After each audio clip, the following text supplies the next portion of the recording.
بسم اللہ الرحمن الرحیم۔ ہم رسول اللہ صلی اللہ علیہ وسلم کے ساتھ بعض سفر عزوائب بن المستلق میں تھے۔ جب ہم مقام بیدا یا ذات الجیس پر پہنچے تو میرا ایک ہار کھو گیا۔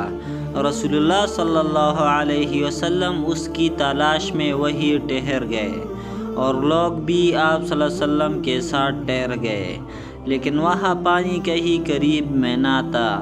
لوگ حضرت ابوبکر صدیق رضی اللہ تعالیٰ عنہ کے پاس آئے اور کہا، حضرت عائشہ رضی اللہ تعالیٰ عنہ نے کیا کام کیا ہے کہ رسول اللہ صلی اللہ علیہ وسلم اور تمام لوگوں کو ٹھہرا دیا ہے، اور پانی بھی کہیں قریب میں نہیں ہے اور نہ لوگوں ہی کے ساتھ ہے۔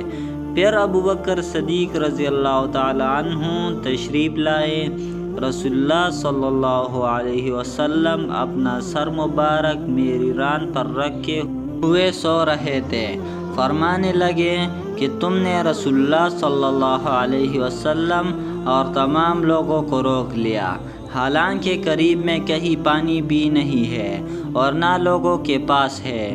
حضرت عائشہ رضی اللہ تعالیٰ عنہ کہتی ہے کہ والد مجید رضی اللہ تعالیٰ عنہ مجھ پر بہت خفا ہوئے، اور اللہ نے جو چاہا انہوں نے مجھے کہا، اور آپ نے ہاتھ سے میری کوکھ میں کچوکے لگائے۔ رسول اللہ صلی اللہ علیہ وسلم کا سر مبارک میری ران پر تھا، اس وجہ سے میں حرکت بھی نہیں کر سکتی تھی۔ اللہ صلی اللہ علیہ وسلم جب صبح کے وقت اٹھے تو پانی کا پتہ تک نہ تھا۔ پس اللہ تعالیٰ نے تیمم کی آیات اتاری اور لوگوں نے تیمم کیا۔